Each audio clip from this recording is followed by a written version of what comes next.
Hello everyone, my name is Rebecca Mortimer and I work for Manchester University Press, and I'm delighted that you are joining us for what promises to be an excellent armchair event with Ida Milne.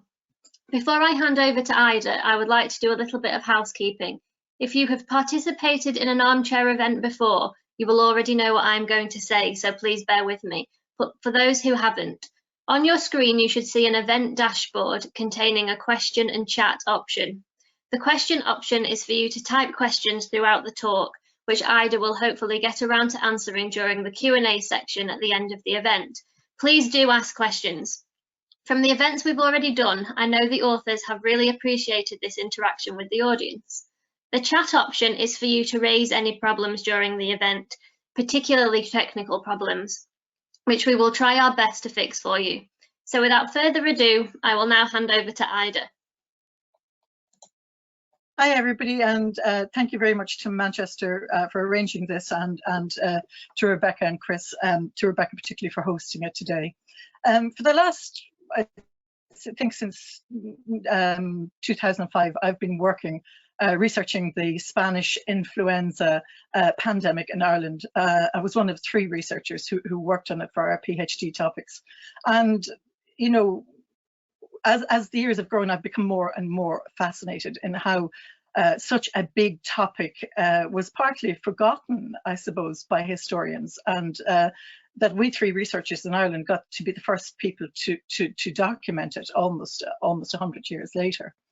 Then in recent weeks, as this terrible disease has hit us, and again, if any of you who are listening are personally affected by it, whether as medical workers or having family or having suffered it yourselves, my heart goes out. So it's become, I think, almost uncanny, the echoes between the 2 diseases. It's a different disease, but it spreads in a very similar way through respiratory, through sneezing or coughing or things like that. And then other things that are interesting about it are the global spread, the societal impact, the medical puzzle, the overwhelming of the health systems, and the numbers of ill and of dead. We hope that those numbers won't compare with the awesome numbers for the 1918-1919 flu, but we just don't know yet how that scale will compare, because one of the things about an influenza or a pandemic, an epidemic of any sort, I suppose, is you can't count the damage until it's over. The work of the 1918-19 influenza pandemic research has really been put to a lot of public interest uses in the last few months, as people ask us questions about this and that aspect to see. I've worked with a lot of medical workers to try and talk about it, and with trade unions and farm workers and people like that as well. Before this crisis, our network, it's a loose network of historians, of historical demographers from Sweden, from Britain, from South Africa, from America, really from all over the world. But before that, there are also science writers and geographers in there. We've been trying to raise awareness of the risks posed by pandemics. We worked also with health scientists, with disease scientists. We've been trying to raise interest amongst the public and amongst medical and government interests as well. And I suppose what we were all aware was that sooner or later something like this would happen again. As my colleague Anne Moore, a microbiologist in Cork, has said at a conference I was at, it wasn't a question of if, but when. In a way, it was useful that the centenary anniversary came up 2 years ago, because we got to do many talks about it, and that perhaps was a timely focus to raise awareness of what could happen and what did happen then. It emerges as a mysterious malady towards the end of the First World War. The British War Office was carefully monitoring for unusual disease events in civilian populations, because it was well known that war brought disease back into civilian populations. Journalists in many newspapers warned that great diseases always follow great wars. So news of it was circulating in some of the newspapers that were talking around Europe and other countries before it arrived here in Britain and in Ireland. In Ireland, it showed up first in the northeast quadrant of the country. It was called in the newspapers a mystery disease. And of course, it was quite scary because it turned some of the dead black when the oxygen was deprived from their blood. It had echoes of pneumonic plague. It eventually arrived in the northeastern quadrant of Ireland from Ulster down as far as Dublin in the early summer of 1918. Because it was summer, they didn't really think it was a flu, so it took people quite a while to agree that it was a type of flu, and one which we now know as the largest killing influenza pandemic on record since the 1500s. Right from the beginning, this disease caused puzzle, and it really caused a growing fear of the uncontrollable. And then that's another echo. In those days, they had much less, they hadn't vaccines or hadn't efficient vaccines to treat flu. They had no antibiotics to treat the associated pneumonias or secondary infections that would come with it. So it was, and medical equipment was a lot more basic than they had now, but the most sophisticated thing they had in hospitals was oxygen, which often wasn't used often enough. So now we have far more sophisticated health systems, which is a big contrast. As the 1918 flu pandemic happened, whether it happened in Ireland or in Britain or in other parts of the world, it paralysed contemporary society. It disrupted trade locally and globally, and was a contributing factor to the end of the Great War, because all the armies were weakened by it to one extent or another, and the German army much more so at the end of the war. It filled people with fear. There was no cure. Contemporary medical knowledge was puzzled by it. They had had a huge confidence in bacteriology, which had been helping them to lower or they thought it had been helping them to lower the rate of death from infectious disease. But that's a complex picture, something known as the epidemiological transition, which was going on at the same time. It kept re-emerging in 3 or 4 waves, and some of the people I've interviewed, I was lucky enough to interview people who'd been children at the time, up between the ages of 3 and 15, who could remember it. And they said it kept coming back and it kept coming back, so we were really afraid to talk about it in case it came back again. So they had no confidence that would go away. And again, this is something we're looking at now. It had both common characteristics and unique local features wherever it occurred. So these unique local features often caused increased death. In the town right beside me, Naas, about 20 miles from Dublin, there were water shortages and there were fuel shortages, and it's understood that this prevented some of the treatments for it, which obviously would be keeping well hydrated and keeping warm and things like that. Other issues might be fuel shortages, overcrowded housing, tenements at the time. You can imagine with overcrowded, maybe 6 or 7 people sleeping in one bed. Power supply, sewage, conditions of poverty, environmental issues like smog. You might be in a tenement where there was an open window, or no glass in the window, or where parts of the roof are missing. So it wouldn't be like our contemporary homes where we have double glazing or where we have smog-free cities and towns. So those kinds of challenges would add to the challenge of somebody already suffering from flu. Where it originated is a much debated topic. There are 2 popular origin theories: that it either started in the Western Front, which would have provided the ideal conditions for the cooking up, if you like, of a new flu, with men and usually men, soldiers, and the live food for the army, which also happens to be some of them are vectors for flu, like pigs and fowl. Close together in close quarters. There's also a theory, of course, that it started in the US at Camp Funston, and that cook Albert Gitchell was patient 0 when he fell ill on the 11th of March 1918. The Camp Funston theory is a media-friendly story, but it's much debated, and we posit that perhaps there was an earlier start, and that some diseases identified as something else, also called purulent bronchitis or other fevers, that may have well been similar, were circulating circulating before then in several countries, but it was definitely spread by war conditions on troop transports and in army camps. Where it originated is something that we will continue to explore. In terms of global death statistics, the first statistic came from Edwin Oakes Jordan in the 1920s. He estimated that 20 million out of a global population of 2 billion died. Now we think it's a good bit more. The WHO says 40 to 50 million died. I think Niall Johnson has contributed to that estimate. Some estimates are hovering at 100 million. In recent years, the Indian death estimate has come in somewhere between 18 and 22 million alone. So India lost as much as Oakes Jordan suggested in the very beginning in the 1920s. But the real figure will never be known. Death certification in general was in its infancy, and in many countries was very patchy. It was introduced, of course, in Britain in the 1830s and in Ireland in the 1860s. And like many other countries, we use the ICD system of classification of death by disease, then the 1911 version. It's revised every 10 years or so. And that meant there was some kind of standard way of standardizing the comparisons between countries, which was a big help. In terms of Irish deaths, over the 2 years, there are 20,057 officially certified flu deaths concentrated into 3 waves.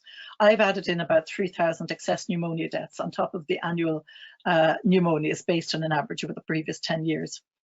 Along with Dr. Anthony Kinsley, a medical statistician, we've calculated that, or we've estimated that if the case fatality rate was 2.5%, that's if 2.5% of those who actually caught it die, that about 800,000 caught the flu in Ireland. Of course, some of them will have had, like the COVID-19 issue, very mild cases, but some of them had rather more severe cases. So on that, at least 0.5% of the Irish population died. There is evidence to suggest many deaths were not certified, as people were dying so fast during the peak weeks. Even the local government board for Ireland said it would have been impossible for doctors to keep up with the certification. They were focusing on keeping the living rather than on chronicling the dying, if you like. And we wonder, and this is something, you know, I suppose the wider discussions we're all having is, could COVID-19 have caused similar numbers of deaths if it hadn't been for lockdown? And could it still when we're released? We hope not, and these strong indications are now at the moment that it won't.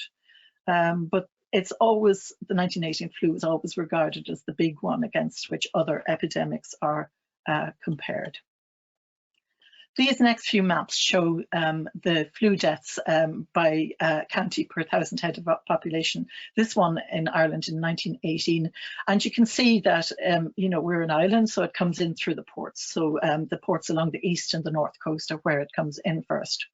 And the darker colour is the stronger incidence in 1918. I'll just whiz through this, and then you can see that it moves broadly westwards in 1919, and places that haven't caught it before are infected, but Dublin keeps being reinfected for some reason. We don't know why. It may be something to do with quarantine of ships.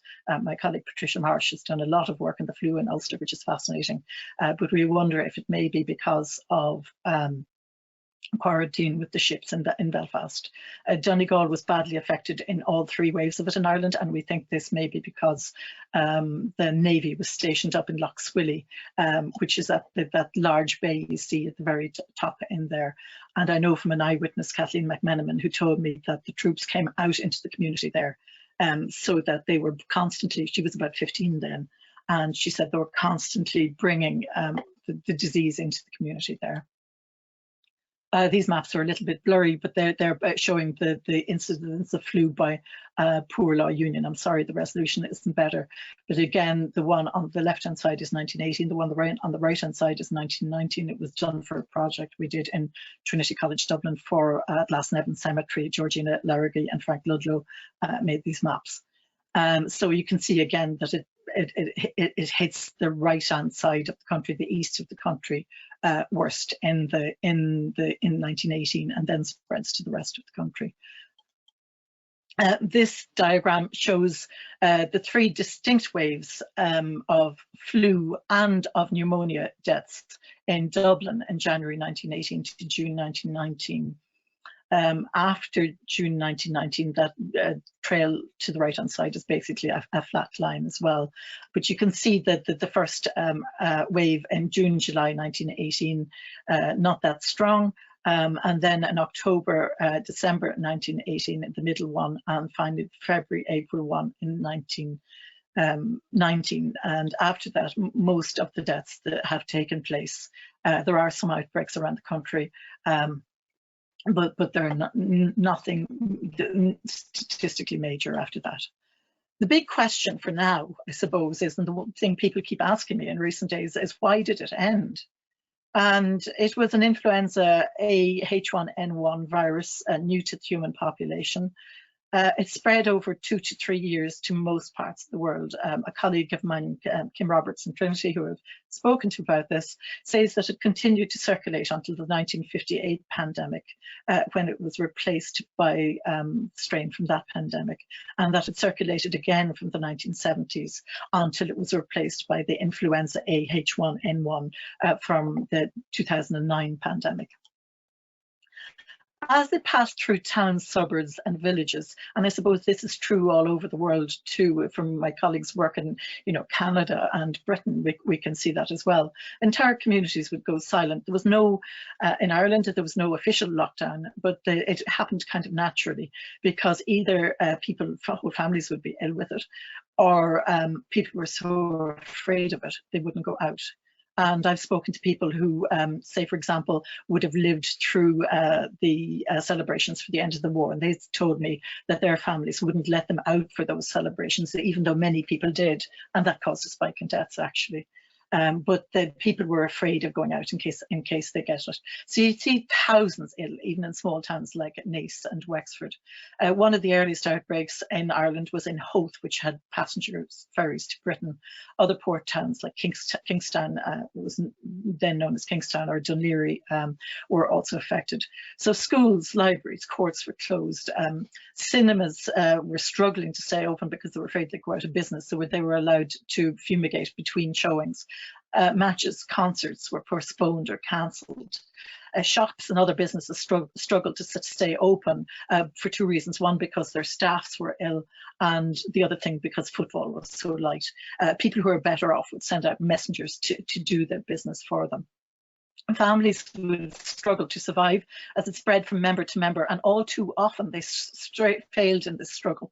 One story you hear and see on the screen is the Phelan family in Corporation Street in Dublin, very typical of the collective deaths that you can read in the newspapers at the time.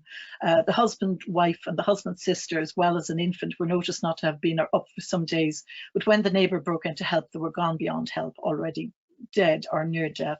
I've heard loads of stories of things like in North Wexford, of a family of 6 where the hearse pulled up to take 3 children away, and as they were being taken away, the father, the mother and other members of the family were brought to hospital in an ambulance.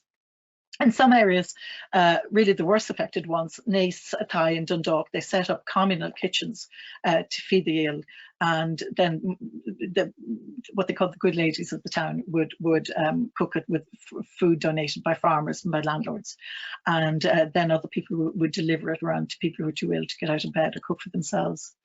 The unusual feature of this flu, and one which is quite in contrast, or at least has been heretofore with COVID-19, is that the unusual cohort that was hit about it was healthy young adults in the age 20 to 35 age group, and they think this is because of something called a cytokine storm, and which I understand in my very simple scientific understanding to be an overaction of the immune system, and that again is something that's sadly happening in this too. The other cohort that were really badly hit by the 1918 flu, in Ireland at least, were the under 5s, which were then a very vulnerable sector of society, and they died from diseases that were so common at the time. Measles, of course, which we can prevent by vaccination. Now 500 or 600 Irish children a year would die from that, but bigger numbers died from pneumonias, from bronchitis, from diseases that we can largely either vaccinate against or treat with pneumonias now, which is one thing that is a good thing, because people were, in some ways, their health would be challenged by the burden of disease, not just by one disease. Who was most likely to die? Well, one, of course, was the age factor. The elderly actually were understood to have some immunity from a similar disease. So they weren't killed at quite the level that you would expect, even from a seasonal flu. Death from flu was much more likely in families where the breadwinners dealt with the public, and the Registrar General's statistics show this to happen across class. So even in the upper classes, it might be the banker or the senior army officers who might be affected rather than a landowner, you know, but it affected people across class. But Sven-Erik Mamelin's work has shown that it was also affected people in the poorer, lower socioeconomic conditions were worse, and so does mine. That it affected people in crowded housing and people who were in the lower socioeconomic jobs, like people like postmen or casual labourers, were affected worse. And it's not only them who are affected worse, but their families as well, because they bring the disease home with them. So all types of shop workers, police, doctors, nurses, postal workers, ambulance service, newspaper people, both printers and journalists, prison warders, priests, are all likely to die. And for that reason, you'll see a link here to an opinion piece I wrote in the Irish Times, because I wanted to warn those groups and people who would employ them that the risk was likely to be higher for them too, because they dealt with the public based on the research that I had done from the 1918 statistics. Curiously, domestic service was quite protected, and I suspect that's because they had very little time off and spent most time indoors. And again, of course, the people, the very poor, dependent on casual labour, were more likely to die. And, you know, it wasn't just about the labour, but about housing conditions, about money for food, heat and medicine, all a factor in this. This diagram shows deaths in Dublin by social class and occupation between June 1918 and June 1919. It's the deaths from all causes rather than specifically flu, but you can see very clearly that they correlate to the three waves. I'm not quite sure what's going on in the peak of the first wave there. But if you look at the upper class, which is the darker blue along the bottom of the screen, the bottom of the graph, you can see there's an inversion there, which was pointed out to me by my colleague in Trinity, the historical geographer Frank Ludlow. And he said that's an inversion. And he said, obviously, the upper classes have copped on that there's something going on there. And sure enough, that tallies with the newspaper reports in the Irish Times, the elite newspaper, which would say that the better class of people are sending out for messages just now. But they don't say what happens to the poor devil who went out for the messages. Sorry, I have done something to the screen there. Just let me start again. There was no grand central plan for local government board for Ireland for it. The Poor Law Medical Dispensary Service covered about 70% of the population, the poor sector. It was completely overwhelmed.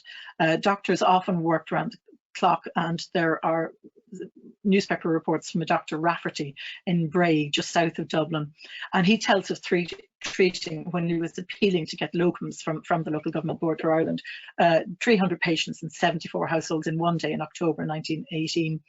And I worked out that if he spent 15 minutes in each household, he said there was about 6 people in each household, and that he would be working 18 hours without allowing for time to travel or allowed time to eat. So you can just see how hard they worked. One eyewitness, I spoke to a gentleman who lived actually very near me here. Tommy Christian was 5 at the time, and he told me that the doctor came at 3 o'clock in the morning to visit them because he was so busy. So doctor after doctor fell ill, and replacement doctors, locums, had to be found for them, and then replacements for the replacements. Hospitals were completely overwhelmed by the numbers. A small town like New Ross had 1,000 under medical care in the first week of November 1918. D.W. McNamara, the only medical account I have at Rota, working at the Mater in Dublin as a junior house doctor, and of most of the wards being turned over to treat flu patients. And this picture was replicated in hospitals and workhouses around the country. They would just keep 1 or 2 wards for surgical cases. And he said of how scary it was, and the one consolation they had was that there was a similar picture of death in the other hospitals. But most people are treated at home, as you can imagine, if 1/5 of the population was ill over 10 months now. And I suppose, again, that's a good feature of what's happened without lockdown.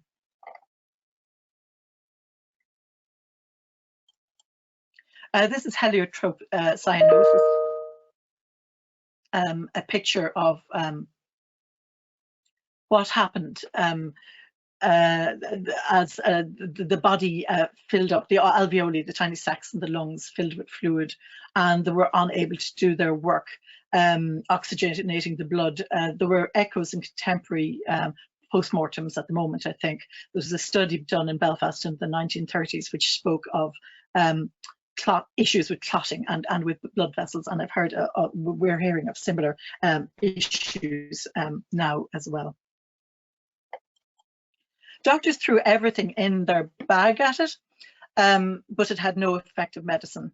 At an emergency meeting of the Royal Academy of Medicine in November 1918, doctors pooled their suggestions. They suggested something for sleeplessness. A lot of the accounts talk of people not being able to sleep because the headache was so bad and banging their head off the wall. So they suggested some preparation of opium for this. For headache, they had aspirin. Of course, in America, aspirin, which was made by Bayer, was on. They thought, a rumor went around that Bayer had actually, a German company, had infected the aspirin with the flu. For fever, they gave quinine. And again, what's curious at the moment is that some of the treatments that they're looking at are anti-malarial drugs. So quinine was an anti-malarial drug, but it was more commonly used at the time to reduce fever, very common over-the-counter medicine. To make the bowels open, they gave calomel, which is mercurous chloride. And I think that was a confidence trick that doctors gave that, because patients would instantly need to get up to go and sit on the chamber pot or go to the loo, and that probably, at least they thought the doctor was doing something. Alcohol was used in copious quantities in hospitals and in the community as well, but in some parts of the country where they didn't approve of alcohol, they'd give an injection of strychnine instead, which would kind of make the body jerk. And of course, our generation thinks of that as being James Bond's would-be assassin's poison of choice, rather than something you give as a medicine. Doctors agreed that vaccines made from several types of bacteria weren't efficacious. They were given in a very different way. They were given to people who actually had the flu. And they also contained, which I've got for the Wellcome Library, a mixture of different types of bacteria understood to cause flu, Pfeiffer's bacillus or streptococcus or different bacteria like that. So the disease really punctured medicine's newly acquired confidence in the science of bacteriology, which had been supported by the falling infectious disease statistics. So it challenged them to do better, just like we see doctors striving so very hard and scientists to do better today. There is a marvelous series of cartoons by W.K. Hazeltine, who was really interested in flu because his father nearly died from it in the late 1800s, and they're available on the National Cartoon Archive. So this one here shows, how people were so paranoid that they were trying to do everything. And again, this is so mirrored today, that somebody would get up in the morning, gargle with Condy's fluid, then have a little dose of cinnamon, then a spot of quinine, then inhale eucalyptus, then douse themselves in any strong disinfectant. And by 10:30, they would put on a box and then be ready to go to work. So this again is very much echoed in what we're seeing today, the conflicting ideas of treatments, and should we try this and should we try that. So Charles Cameron, Dublin Medical Officer for Health, was very calm, very sensible, still working at the age of 88, had been tirelessly working to improve the health of Dubliners for more than 50 years. And journalists, when they asked for his advice, they knew they would get something solid. And he said people should go to bed and stay there until they feel well better, as many people got out of, died from pneumonia following the flu. So he said good nursing, plenty of liquids offer the best chance of survival, and that people should stay at home to avoid contagion. So even though there was no lockdown, he was advising that at the time. His simple, clear advice was very different to the LGB, who issued a really complicated notice of advice. And one of the things I've been very happy to see this time around is that the communications are actually getting simpler and simpler from the NHS and from the HSE here in Ireland, because it's very hard for sick people or panicking people to read messages quickly. So it's one of those messages that we have been trying to put across in our group as well. The messaging needs to be simple and easy to comprehend. So contemporary medicine generally viewed flu as being caused by Pfeiffer's bacillus, which we now know as HIV. But not all shared the view that it was caused by a bacteria, and some said that perhaps it was a virus, while others spoke of the disease in miasmatic terms. So it really forced medicine to think again about what they thought they knew. And again, like now, we're having a watershed moment about medical science. The most important role the pandemic played was in the lives of individuals and in the families who suffered loss or permanent disability of loved ones. And while we don't know how many people in Ireland were orphaned, some countries' Swedish statistics are more sophisticated and they can tell, but many were. For some, life was never the same again, whether because somebody in their family had died from it or whether because they themselves had ongoing health going forwards. And this disease will cause that kind of damage, things like lung fibrosis as well. I've done about 50 interviews or repeat interviews collected since 2006 with survivors or with families who suffered loss. And more recently, I've been going out into the community for the centenary anniversary doing talks, and people have told me so many more things about, farm workers, like a 9-year-old boy on a farm was the only one standing on his farm, and he not only has to nurse his family, but he has to go out and milk cows and things like that. Or about creamery workers having to go out onto the farms when all the farm family would be sick, and to milk cows then as well. So the immediate loss is one thing, and again we are looking at the immediate crisis at the moment, but something my interviews tell me is there's long-term emotional trauma and also economic trauma, and that this can impact on more than one generation. Families who've lost people and are suffering today or who will survive this will carry similar trauma. It's not going to go away when the immediate crisis passes, sadly. This gentleman is James Delaney. He's actually the grandfather of my very good friend Anne Burke, who told me this story. He's a very typical victim of the 1918 flu. He's a young adult, aged 25 to 35, working with the public. So he's 28. He's a Dublin Metropolitan Police constable and very much fits the profile. He recovered from the flu, so his family thought, in December 1918, and went back to work because so many of his colleagues were down ill. He really felt that he should go back and help them, and he died on the job in 1919. His wife Margaret, who you see in this picture, had to become the income earner. And really the trauma of his death has impacted in more than one generation, because the family still feel a lot of pain from that happening today. He had 2 children, Dennis and Beck. Dennis was my friend Anne's father, and the little girl died from scarlet fever a couple of days later. So they'd lost an awful lot from infectious disease. And Dennis was effectively wrapped up in cotton wool for most of his life. They didn't encourage him to play any sport other than cricket. And he was really very carefully minded by his family. And his story is a very common one. And, it's a really sad one, because clearly this impact hung over his life for a long time and is even transmitted onto the next generations. This lady, beautiful lady in this picture here, is Minnie Crothers, who died at her home on the Crumlin Road in Belfast on the 18th of November 1919.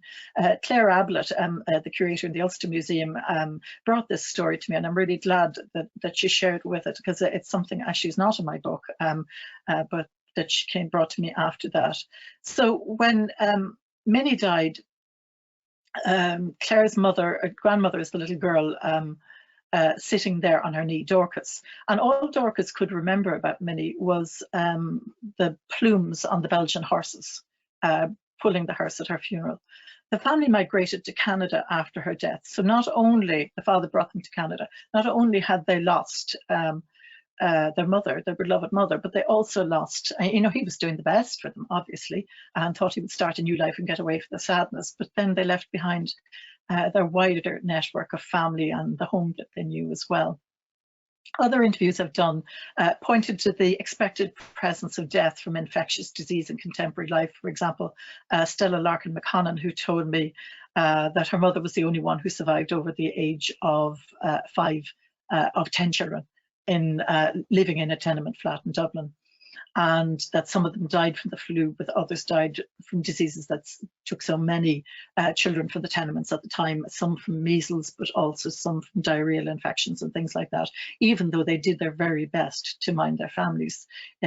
Disease spread like wildfire through those buildings, and of course, they often didn't have running water. Very few tenements had running water in the actual rooms. The tap would be downstairs in the yard. So the idea of hand washing and the level that we're being told to do it today was almost impossible. So then just, I suppose the long-term impacts on survivors would be the impact on physical health. Some people talk about their career choices having to be changed. The other thing is on the impact on family cohesion. My grandfather's own cousins died during the pandemic, and their two children never spent a night in the same house again. They were fostered out to other members of the family. That was really, really common. There's also the impact on the family economy if the loss of an earning parent, and that often meant the loss of a house as well. There's an impact on mental health, a lifelong interest in health or confidence in health impaired. The people became very concerned. They could never let go that feeling of threat from disease, even if they lived into their 90s. Patricia Marsh has looked at the higher incidence of encephalitis, lethargic, sleeping sickness, which Robin Williams' film Awakenings was about. Sven Erik Mameland has looked at the mental health impact from a historical demography perspective.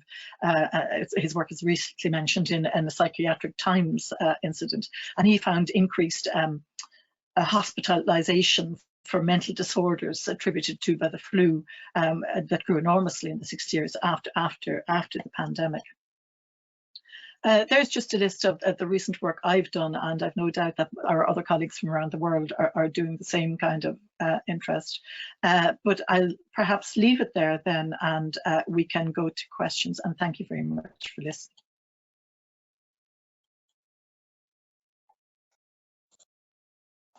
Thanks, Ida. That was really interesting. The questions are coming through, but whilst we're waiting for a few more, can I just ask, could you comment on the book's reception since publication, and particularly during the last 3 months?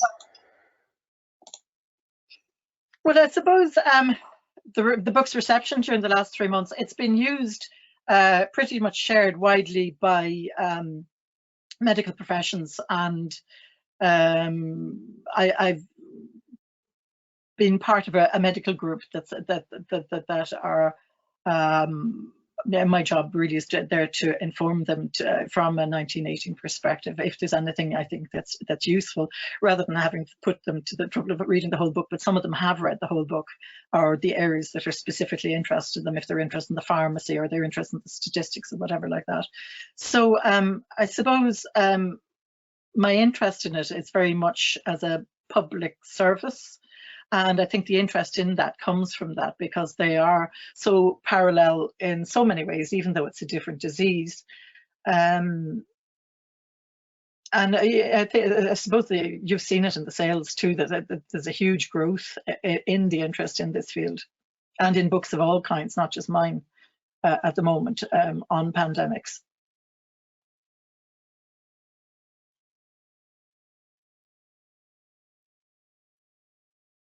I was very glad to get it out in 2018. Thank you.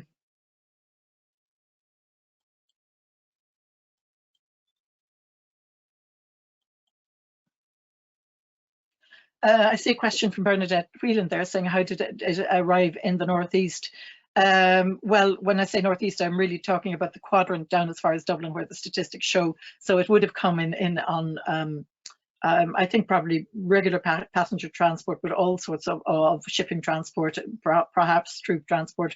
We can't be really definitive about it, but the deaths show us the biggest, and the newspapers show us that's where the bulk of the first experience of it is. It's not just Belfast and Dublin, but there are you can see outbreaks around places like Dundalk, which is a strong port at the time, and that it spreads outwards into the community from there as well. Yes, I see a question from Linda Maynard asking, has there been any research on the long-term health effects on survivors? Yes, there are quite a few studies done. There are also studies done on in vitro, sorry, not in vitro, people were you know, that they hadn't yet been born. They were in gestation at the time, like my own father. And my father actually was born in August of 1919, and he always had a weak chest all his life, even though he lived until his 80s. But it damaged. Whether his mother caught flu or not, we don't know. But I just wonder whether it was or not. I've done not demographic research, but I've just looked at it through the people who I've interviewed and spoken to about it. And broadly speaking, they would talk about having had a bad chest for years afterwards. But then the people I interviewed actually did live into their 90s or 100s. So it doesn't seem to have shortened all their lives that much. What you do see are people who would die maybe 5 or 6 years, in the 5 or 6 year period after it. The people would talk to me about, you know, that maybe their mother had TB at the time and then got flu, and that she died a year or two later. So it seems that for some people it might have, they'd said that while the TB was the dominating illness in their life, that she never seemed well after getting the flu. So it seems that it did you know, reap early. Some people who had other diseases like heart disease and tuberculosis. I can't think of any of the names of the studies, but if you can always message me and I can find out the names of those studies that are on the longer term effects. Thank you, Linda. The political response at the time was really, a query from Jan Bryan, was really quite poor in Ireland.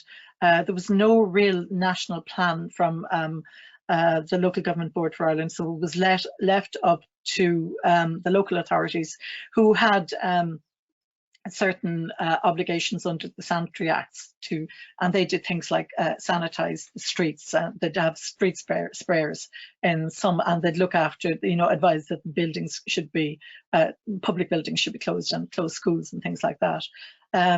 But it was really manned, I suppose, locally, or not manned, but administered at local level by the poor law guardians and the doctors there. So really the political response was pretty negligent at a countrywide level.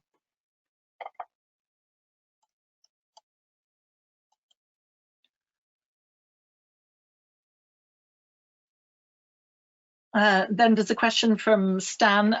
Looking at the map, it seems as if the prevalence coincided with the population, with a few exceptions. You suggest that Donegal might be explained by the presence of the Navy, and did infection follow the Army? I think that is true, something we have to look into further. When we plotted barracks against it, when Frank Ludlow plotted barracks against on the red maps that you saw, we could see that it seemed to be more in places where there were army barracks, but then army barracks would also follow market towns and things like that. I'm not that sure that it followed centres of population. It did to a certain extent, but you obviously the centres for populations show more deaths than you would. But I know of plenty of rural communities, even where I grew up in North Wexford, within a 10-mile stretch, where there might be 20 houses, there were 10 people who died from it. So you know, it impacted. Longford, I'm thinking you're looking at the second year then. Longford's population is tiny, and the outbreak there wouldn't have been anything, it wasn't particularly bad. It's a bit of an aberration because of the statistics rather than something that was dramatic. It is explained in the book. A question from Catherine Nolan about mourning practices. Was mourning mostly overshadowed by the war, or was there an attempt to collectively respond to the mass deaths from flu? That's Katie Nolan from the University of Chicago. At the time, the clergy really understood that that church services could spread the flu. So one of the things the Archbishop of Dublin, William Walsh, the Catholic Archbishop, said was that if the flu, if a flu victim was being buried, they could leave the body outside the church. They also warned people not to fast for the 1st of November, which would have been a normal Catholic practice. They thought people shouldn't weaken themselves by doing that. One thing they did advise quite strongly in a lot of places was not to hold wakes, because of course the Irish tradition of waking somebody in their family home, usually on the night before the funeral or a couple of nights before the funeral, with a large family group gathering in a very crowded place, that would have been a way to spread flu, and the local authorities and the priests advised against it, but nobody could really stop it. It's one reason, Tricia Martian, I think that maybe because the waking is so strong in Donegal, that may have contributed to the higher than normal level of death, level of flu in Donegal. I'm just trying to see now what question is.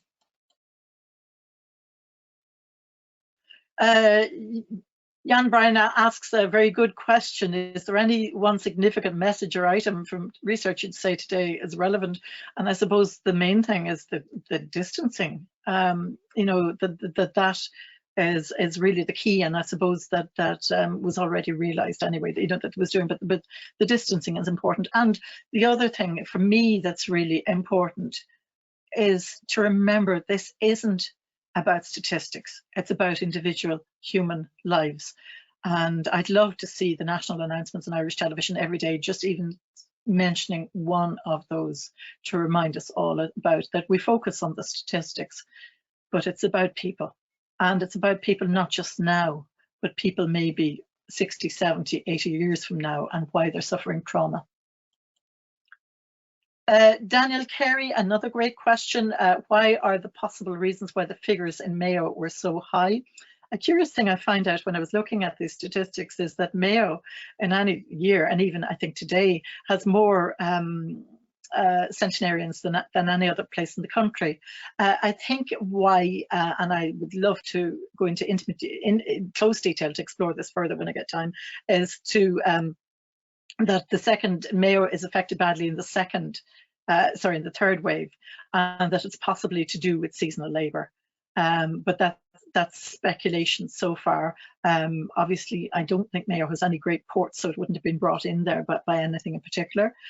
In some parts of the country, there is military suppression, like in Clare and in Cork.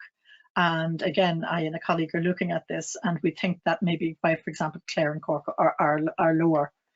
Clare, I joke, was because of the Percy French song, The Inefficiencies of the West Clare Railway. Are you right there, Michael, that song? That was because the railway was inefficient, but I think it's more complex than that. From Lane Shipsey then, she asks, have you been studying the different reactions of governments around the world to coronavirus and their effectiveness? How do you think we compare with the past?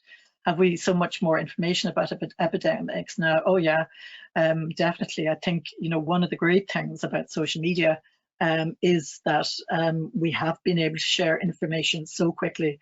And one of the fabulous things that a group I work with, I'm the historian on it, but they're mostly people doing much better work than me, doing nurses and doctors and epidemiologists and politicians and business people and everything on it, is that very early on they organised, we had one doctor in our group, a guy called Paul O'Brien, who has worked in China, and he was very much able to inform the Irish picture. He was saying, you know, really the Chinese doctors say we don't need to reinvent the wheel, we need to talk to them.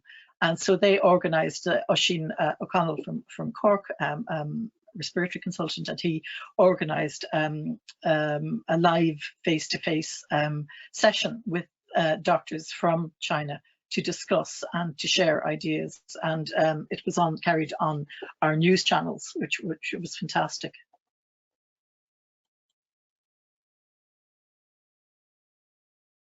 Sheila asks, do lists of medical corps involved exist in any specific journal or source? I don't know the answer to that, Sheila, so I'll get back to you on that when I can find it out.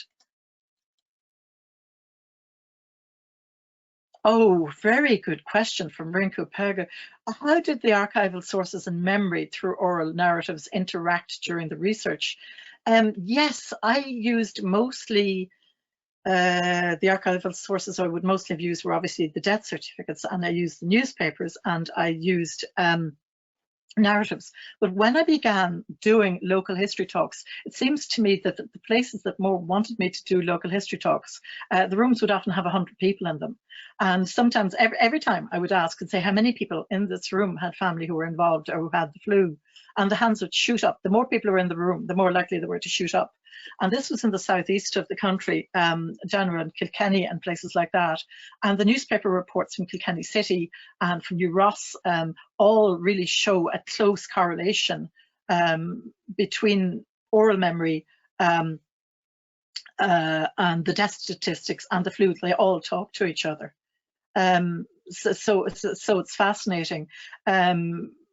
One of my best interviewee, Tommy Christian, I mentioned him earlier, the guy who said that it came at 3 o'clock in the morning, he was actually able to tell me things that were in the statistical evidence. So when we were trying to see, like, you know, how his evidence held up, he could name the name of the doctor who came, he named the kind of car he had, but he also told me that 2 people died in the local village from it. It was a very small village with maybe 20, 30 families, and he was dead right that 2 people had died from it there. He also was able to tell me the timing for when the local school shut, which I got from the local school records. And it's funny, that actually was with odds with the local newspaper reports. Newspaper reports suggested the worst incidence was in December 1918, but he said it was closed in January 1919. And sure enough, the school reports tally in with that. So his memory for a little boy who was sick and in a fever, I mean, which of us can remember when we're 95, what happened when we were 5 and really, really ill? He had an incredible memory, but that is a great thing. It's amazing how much they do. But one of the things I suppose I want to do today, somebody earlier asked what message could I say going forward, is there is fantastic work being done collecting archives, even though some people felt it was a little soon to start collecting. But the thing about memory, and I think we can see all of this individually with ourselves recently in the last few weeks, is the memory changes and our emotional reaction to it changes as we go along. Like even now we have a sort of, we know what it is more, we're more in control of it, we more know how, I mean, I'm here in self-isolation because, you know, I'm over 60, so that we know that we need to, what we need to do and how to control it. So I think memory changes as we go along, so it's great if people can document what they can do. And one of the areas that I'm particularly interested in getting documented, because it was a particular silence in the Irish records, I don't know about elsewhere, is the medical doctors and medical workers, nurses records, where I've actually got only in the last couple of weeks, I got a letter written home from a nurse to her family explaining what was going on. But it would be great if those sort of people could document it even afterwards. And I suppose we're all just trying not to be overwhelmed with it, but it is something that is going to fascinate us. Memory isn't just useful to me as a historian or other people as historians, it's also going to be useful to people like psychologists, psychiatrists, social workers as well, to understand what happened to these people, because there are people who will work with the people who are alive today, who are not born yet, and who will work with them in a professional way. And they need to be able to understand it somehow. So personal accounts would help them. So Rebecca, then maybe I think that's the last question there, or is it? Yeah, that's the last question. Sorry. No, thanks, Ida. I think this is a good moment to wrap up the armchair event and thank everyone for attending, but also to thank you, Ida, for giving up your time to participate. For anyone who would like to get hold of a copy of Stacking the Coffins, an email will follow the end of this event with details on how to order. So thanks everyone, and if you enjoyed this event, why not sign up for future armchair events? You can follow us on Twitter, Instagram, or sign up for the MUP newsletter on our website, where information will be shared about upcoming events. Thank you.